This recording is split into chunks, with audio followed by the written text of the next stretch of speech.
All right, we're here in the golf garage. It's the middle of December. There's no snow, but it's pretty cold.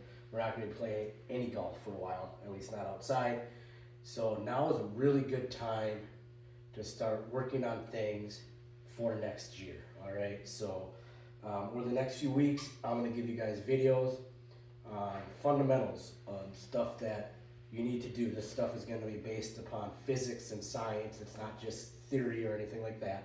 It's going to be actually backed by science, okay?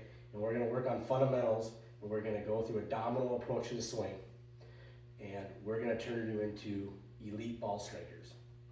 Notice I said ball strikers. That's the key word here. Doesn't mean you're going to be a better golfer. Doesn't mean your scores are going to be lower. Okay, to do that, we have to play golf. And that's what I want to talk to you about today. This is going to be lesson number 1, playing golf. Okay, what does playing golf mean? Playing golf means I know that I hit a draw and my miss is an overdraw. So if I'm on a hole where there's trouble down the left side, I need to make sure I don't hit it over there. I need to start the ball far enough to the right, maybe take some of the draw out of it, maybe hit an easier club to hit, make sure I'm in the fairway, okay? Managing those mistakes, managing the golf course, that's part of playing golf, okay?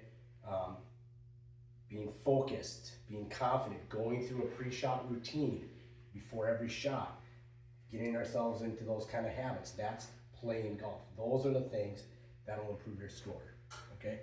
So the first one that I want to talk to you about was mitigating the miss, which I kind of already mentioned. How do we do that? The first part of that is having a target. We should never hit a golf ball without a target, even if we're on the range. Have a target out there that you're aimed at. And then what's equally important, or even more important, is to have an intermediate target. So I got a 6-iron in my hand, so if I'm on a par 3 or if I'm in the middle of the fairway, I'm 175, 180 yards out, that's my 6-iron, okay? I'm gonna aim at that flag. I want to hit the ball at the flag, right? But I know that my ball is gonna start to the right and it is gonna come back to the left. I'm gonna hit a nice little draw, okay? It's probably gonna draw 15 to 20 feet. So what I need to do is I need to pick out a spot on the green that's not the flag, that's 15 to 20 feet right of that green, and then I need to draw an imaginary line back from that spot to my golf ball and find some kind of imperfection on the ground to hit the ball over. So there's a nice little dead leaf right here. That would be right on my target line. So I would set up to that dead leaf and try to hit the ball over that dead leaf and let it come back. And it doesn't matter if I'm doing that with an iron. We want to do that on the tee box as well, even if we have a 7-foot putt that we need to make. If I know it's got 4 inches of break, aim at the high point of the break, find something on that line that's maybe this far out in front of our golf ball and roll the ball over that spot. Okay, that's playing golf. That's aim small, miss small. Guys that have played for me in the past, or people that have taken lessons from me in the past, I guarantee you they have heard me say aim small, miss small. Okay, so with that being said, rule number 1 for shooting lower scores, hit the ball in the fairway.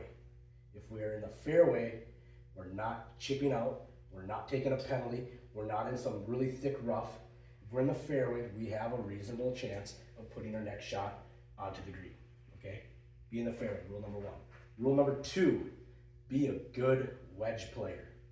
If you have a sand wedge or a gap wedge or even a pitching wedge in your hands and you're inside 125 yards or whatever it is, you gotta hit the green. You cannot miss the green from those distances, especially when you're inside 100 yards and it's maybe a half a wedge or a 3/4 wedge. You have got to hit the green and hopefully be close enough where you can 1-putt or at least have an easy 2-putt, okay? So the second rule, be a good wedge player. Third rule, absolutely no 3-putts.